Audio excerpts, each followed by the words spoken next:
Gen Z code में एक बार फिर से आप सभी का स्वागत है। आज हम देखने वाले हैं HTML के इस सीरीज में लिस्ट और टेबल टैग्स, जो कि सबसे ज़्यादा यूज होने वाले टैग्स हैं, जिनकी मदद से हम किसी आइटम्स को लिस्ट के फॉर्म में या फिर टेबल के फॉर्म में स्टोर करते हैं। तो चलिए सबसे पहले हम अपना VS कोड ओपन करते हैं और अपना फाइल बना लेते हैं index.html। हम अपना बॉयलरप्लेट लिख लेते हैं और बॉडी के सेक्शन में हम अपना कोड यहाँ पर लिखेंगे। सबसे पहले मैं इसका आउटपुट आपको दिखा दूं तो हमारा पेज अभी बिल्कुल ब्लैंक दिखाई देगा, क्योंकि हमने बॉडी सेक्शन में कुछ नहीं लिखा, जिससे कि हमारा पेज पूरी तरह खाली है।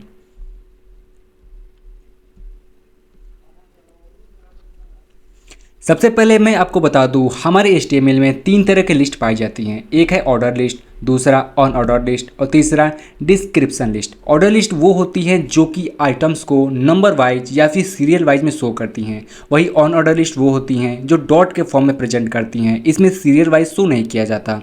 और डिस्क्रिप्शन लिस्ट वो लिस्ट होती है जो कि सबसे ऊपर आपको एक नॉर्मल से हेडिंग देगी और उसके नीचे उसका डाटा लिखेगी। यानी 3 तरह के लिस्ट हमारे HTML में यूज किए जाते हैं। तो एक एक करके हम सभी लिस्ट को देखने वाले हैं किसका क्या और कैसे यूज किया जाता है। अब बात करते हैं ऑर्डर लिस्ट की। ऑर्डर लिस्ट वो टैग होते हैं जिनका यूज हम अपने HTML में आइटम्स को ऑर्डर के फॉर्म में प्रेजेंट करने के लिए करते हैं। यानी वो सीरियल वाइज होते हैं, नंबर हो या फिर अल्फ़ाबेट, जैसे 1 2 3 या फिर ABCD, इस फॉर्म में वो प्रेजेंट होंगे। इनमें आपको 2 टैग मिलेंगे, एक होता है OL टैग और एक होता है LI टैग। OL टैग जो कि ऑर्डर लिस्ट, आप इसे देखेंगे O से ऑर्डर और L से लिस्ट, यानी OL मीन्स ऑर्डर लिस्ट और LI यानी लिस्ट। ये लिस्ट जो टैग होता है ये ऑर्डर या फिर अनऑर्डर दोनों में यूज होता है। यानी लिस्ट टैग ये जो होता है ये दोनों में सिमिलर यूज होगा, लेकिन ऊपर आपको ऑर्डर में OL दिखेगा, वही अनऑर्डर में आपको OL नहीं UL दिखेगा। तो चलिए इसे VS कोड पे इंप्लीमेंट करके देखते हैं आखिर इसका आउटपुट कैसा आता है। सबसे पहले जैसे मैंने आपको बताया, आप OL लिखकर इंटर क्लिक करेंगे यानी ऑर्डर लिस्ट बन रहे हैं। उसमें आप LI लिखकर इंटर क्लिक करेंगे और लिखते हैं फर्स्ट आइटम। अगर मैं इसका आउटपुट आपको दिखाना चाहूँ तो हमारे सामने इसका आउटपुट कुछ ऐसा आएगा, नंबर 1 डॉट और फर्स्ट आइटम। यदि मैं इसमें और आइटम एड्स कर दूँ, जैसे LI सेकेंड आइटम, LI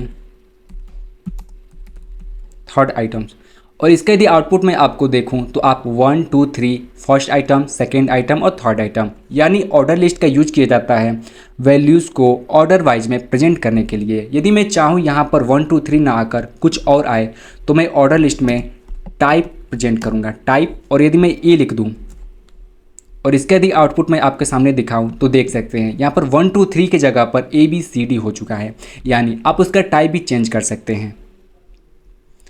यानी ऑर्डर लिस्ट आपको पूरी तरह समझ में आ गया है। इसमें 2 टैग यूज होते हैं, एक होता है OL टैग जो कि ऑर्डर लिस्ट को प्रेजेंट करने होता है, और एक होता है LI जो कि उसके अंदर लिस्ट को प्रेजेंट करने के लिए होता है। और LI टैग ऑर्डर हो या फिर ऑन ऑर्डर दोनों में यूज किए जाते हैं।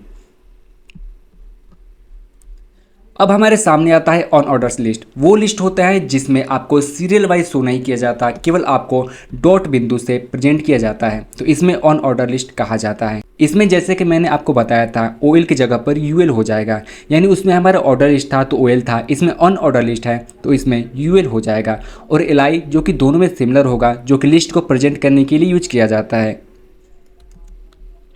यदि मैं इसे VS कोड में इंप्लीमेंट करना चाहूँ तो मैं नॉर्मली सा UL इंटर क्लिक करूँगा, जिससे हमारा अनऑर्डर लिस्ट बन जाएगा। और इसके अंदर हम आइटम्स को स्टोर करने के लिए LI टैग यूज करेंगे, आइटम फर्स्ट, उसके बाद सेकेंड आइटम के लिए LI सेकेंड, उसके बाद थर्ड आइटम्स के लिए, यानी हमारा ऑन ऑर्डर लिस्ट बन चुका है। यदि इसका आउटपुट मैं आपको दिखाना चाहूँ तो आप देख सकते हैं यहाँ पर नंबर वाइज या फिर सीरियल वाइज कुछ तो नहीं हो रहा, आपको केवल डॉट बिंदु प्रेजेंट हो रहा है। यानी यदि आप केवल डॉट बिंदु से लिस्ट को प्रेजेंट करना चाहते हैं तो ऑन ऑर्डर लिस्ट का यूज करते हैं, और यदि आप सीरियल वाइज यानी कोई नंबर या फिर अल्फ़ाबेट के साथ अपने आइटम्स को प्रेजेंट करना चाहते हैं तो आप ऑर्डर लिस्ट का यूज करेंगे। अब हमारे सामने आता है डिस्क्रिप्शन लिस्ट, वो लिस्ट जिसमें आपको ना ही ऑर्डर के फॉर्म में दिखेगा ना ही डॉट के फॉर्म में दिखेगा। इसमें आपको ऊपर एक छोटी सी हेडिंग रहेगी और उसके नीचे आपको उसका डाटा दिखाई देगा। इसमें 3 टैग यूज होते हैं, जैसा कि ऑर्डर लिस्ट में ओएल होता था, अनऑर्डर लिस्ट में यूएल होता था, इसीलिए डिस्क्रिप्शन लिस्ट में डीएल टैग यूज होता है और उसके अंदर हेडिंग्स को लिखने के लिए डीटी यानी टाइटल यानी नाम, और वहीं उसके डाटा यानी डिफिनीशन को लिखने के लिए डीडी यूज किया जाता है। यानी यहाँ पर आप देख सकते हैं मैंने नॉर्मल सा एक छोटा सा कोड लिखा है, डीएल यानी डिस्क्रिप्शन लिस्ट। आप तीनों लिस्ट को नाम वही समझ सकते हैं, ऑर्डर यानी ओएल, अनऑर्डर यानी यूएल, डिस्क्रिप्शन यानी डीएल। इन तीनों का नाम आपको सिमिलर मिल रहा होगा। इसके बीच में यदि डीटी यानी ऊपर के नाम को हेडिंग को प्रेजेंट करने के लिए और उसके नीचे डीडी यानी उसके डाटा को प्रेजेंट करने के लिए यूज किया जाता है। तो चलिए इसे वीएस कोड पे हम इम्प्लीमेंट करके देखते हैं। सबसे पहले मैं इसको मिटा देता हूँ और मैं लिखता हूँ डीएल यानी डिस्क्रिप्शन लिस्ट, और इसके अंदर मैं पहला लिखता हूँ डीटी यानी ऊपर के हेडिंग या फिर नेम को प्रेजेंट करने के लिए नेम, और इसका डाटा लिखने के लिए डीडी यूज होता है। मैं लिख दूँ आलोक वर्मा, और यदि मैं इसका आउटपुट आपको दिखाना चाहूँ तो आपको कुछ ऐसा प्रेजेंट होगा, यानी ऊपर आपको एक हेडिंग और उसका नीचे आपको डिटेल्स यानी डाटा शो होगा। यदि मैं इसमें कुछ और आइटम्स ऐड कर दूँ, जैसे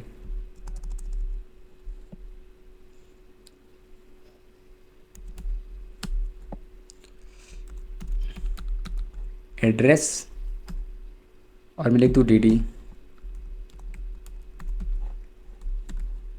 बलिया, ये मैंने 2 ऐड कर दिए डिस्क्रिप्शन लिस्ट में, उसका टाइटल के साथ उसका डाटा भी। यदि इसका आउटपुट मैं आपको दिखाना चाहूँ तो हमारे सामने कुछ ऐसा प्रेजेंट होगा। यानी आप तीनों लिस्ट को समझ चुके हैं। तीनों लिस्ट का यूज आइटम्स को सीरियल वाइज में प्रेजेंट करने के लिए किया जाता है और तीनों का काम अलग होता है। अब हमारे सामने आता है टेबल टैग। टेबल टैग जो कि बहुत ही इंपॉर्टेंट होता है यदि आपको अपने HTML में किसी आइटम्स को टेबल के फॉर्म में प्रेजेंट करना है, जैसे कि मैंने यहाँ पर आपको ग्राफिक के माध्यम से बता रखा है, तो आप टेबल टैग का यूज करते हैं। इसमें सबसे पहले यूज होता है टेबल टैग, जो कि मैंने इसमें यूज होने वाले 3 सबसे इंपॉर्टेंट टैगों को लिखा है, और यहाँ पे कुछ एक्स्ट्रा टैग भी लिखे हैं जो कि आप यूज कर सकते हैं। मैं एक एक करके सभी टैग्स के मीनिंग आपको बताने वाला हूँ, आप बिल्कुल मत घबराइए। सबसे पहले टेबल्स को क्रिएट करने के लिए आपको टेबल टैग लिखना होता है। जैसे मुझे टेबल क्रिएट करना है तो सबसे पहले आपको ऊपर टेबल टैग लिखना होता है, और उसमें यदि आपको फर्स्ट रो, ये जो फर्स्ट रो नेम एज और सब्जेक्ट दिख रहा है, इससे आप क्रिएट करना चाहते हैं तो आपको टीआर टैग, यहाँ पे मैंने लिखा है टीआर टैग, यानी रो क्रिएट करने के लिए होता है। इसमें जितने रो 1 2 3 4 यानी इसमें 4 रो हैं, तो आपको 4 टीआर टैग यूज करने पड़ेंगे। अब बात करते हैं ये टीएच और टीडी का यूज कैसे और कहाँ किया जाता है। आपने इस टेबल में ध्यान दिया होगा ऊपर जो कि नेम एज और सब्जेक्ट जो कि कॉलम की वैल्यू को प्रेजेंट करते हैं कि इस कॉलम में किस प्रकार की वैल्यू आएगी, तो इसके लिए हम टीएच टैग का प्रयोग करते हैं, और इसमें डाटा फिल करने के लिए टीडी का यूज किया जाता है। यहाँ पर मैंने साफ लिखा है टेबल क्रिएट करने के लिए, टीआर रो क्रिएट करने के लिए, टीएच टेबल की हेडिंग लिखने के लिए, और टीडी टेबल की डाटा लिखने के लिए यूज किया जाता है। अब इसे हम वीएस कोड में इंप्लीमेंट करके देखते हैं आखिर इसका आउटपुट कैसा आता है। सबसे पहले मैं आपको मिटा देता हूँ और मैं सबसे लिखता हूँ टेबल। मैंने आपको बताया था टेबल टैग का यूज नॉर्मल टेबल को क्रिएट करने के लिए किया जाता है, और यदि इसका आउटपुट देखेंगे तो आपको कुछ नहीं दिखाई देगा, क्योंकि यह स्ट्रक्चर होता है टेबल को लिखने के लिए। और इसमें सबसे पहले टीआर, आप पहला रो बनाना चाहते हैं जिसमें आप प्रेजेंट करेंगे कि क्या क्या वैल्यू लेना चाहते हैं। तो मैं यदि टीएच वैल्यू लेने के लिए टीएच का उपयोग किया जाता है, तो मैं सबसे पहले नेम लेना चाहूँगा, उसके बाद एड्रेस लेना चाहूँगा। हमारी पहली रो बन चुकी है। यदि आप इसका आउटपुट देखेंगे तो हमारे सामने ऐसा प्रेजेंट होगा। आप देख सकते हैं इसका फॉन्ट नॉर्मल फॉन्ट के मुकाबले थोड़ा मोटा दिखाई दे रहा है, क्योंकि ऊपर की वैल्यू बताता है कि आप टेबल में इस कॉलम में कौन सी वैल्यू लेना चाहते हैं। यदि मैं इसमें सेकेंड रो बनाना चाहूँ तो नॉर्मल सा टीआर इंटर क्लिक करूँगा, और मैं अब इसमें डाटा फिल करूँगा। तो मुझे किस टैग यूज करना पड़ेगा, टीडी टैग इंटर। मेरा नेम है आलोक वर्मा,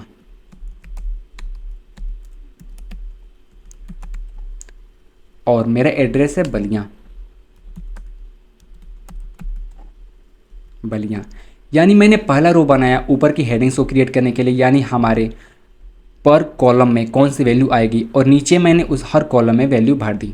अब इसका आउटपुट यदि आप देखेंगे तो हमारे सामने कुछ ऐसा प्रेजेंट होगा। मेरा नाम थोड़ा बड़ा हो गया, मैं इसे छोटा कर देता हूँ। ये आपको नॉर्मल सा ऐसा दिखाई दे रहा होगा, लेकिन जब आप इसमें CSS यूज़ करते हैं तो इसका स्ट्रक्चर काफ़ी बेहतरीन दिखता है। हालांकि मैं इसमें यदि बॉर्डर करना चाहूँ तो टेबल में एक यहाँ पर आता है बॉर्डर टैग। यदि मैं 1 लिख दूँ तो देख सकते हैं हमारा टेबल पूरी तरह बॉर्डर में आ चुका है। अब आप इसे देखकर समझ सकते हैं कि टेबल टैग का यूज किस तरह और कैसे किया जाता है। मैं यदि हेडिंग में एक और वैल्यू बढ़ाना चाहूँ, TH सब्जेक्ट, तो इसका आउटपुट यदि आप देखेंगे तो हमारे ऊपर के हेडिंग यानी कॉलम का नाम एक और बढ़ चुका है, लेकिन उसके नीचे कोई डाटा फिल नहीं हुआ है क्योंकि मैंने नेक्स्ट रो में डाटा में कुछ भरा ही नहीं है। यहाँ पर मैं लिख देता हूँ मैथ। देख सकते हैं कि यहाँ पर मेरा मैथ फिल हो चुका है। यदि मैं इसके नीचे एक और रो बनाना चाहूँ, यहाँ पर इसके नीचे आलोक के नीचे एक और रो बनाकर किसी दूसरे स्टूडेंट की वैल्यू भरना चाहूँ तो मुझे एक और रो बनाना होगा TR क्लिक करके, और मैं इसे कॉपी पेस्ट कर देता हूँ यहाँ पर। तो आप यदि इसका आउटपुट देखेंगे तो आलोक 2 बार आ चुका है, यानी आलोक की वैल्यू मैंने 2 बार फिल की है तो 2 बार आ चुका है। यदि आप इसका नाम चेंज करेंगे तो चेंज हो सकता है।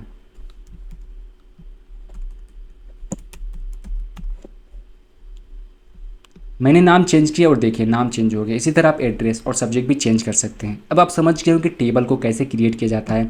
सबसे पहले आपको टेबल टैग के यूज करना होता है। मैं आपको फिर से रिवाइज कर देता हूँ एक बार शुरू से। सबसे पहले टेबल को क्रिएट करने के लिए आपको टेबल टैग यूज करना पड़ता है, जो कि आपके टेबल को स्ट्रक्चर को क्रिएट करता है। उसमें यदि आप फर्स्ट रो बनाना चाहते हैं तो TR, जिसमें आपको कॉलम्स का नेम यानी ऊपर हेडिंग लिखना होता है कि इस कॉलम में किस प्रकार की वैल्यू आएगी, तो उसके लिए TH टैग का यूज किया जाता है। TH में आप सबसे पहले लिखते हैं नेम, उसके बाद हेडिंग, उसके बाद मैं एड्रेस। इसका आउटपुट यदि आप देखना चाहेंगे तो आपके सामने नेम और एड्रेस दोनों आ चुके हैं।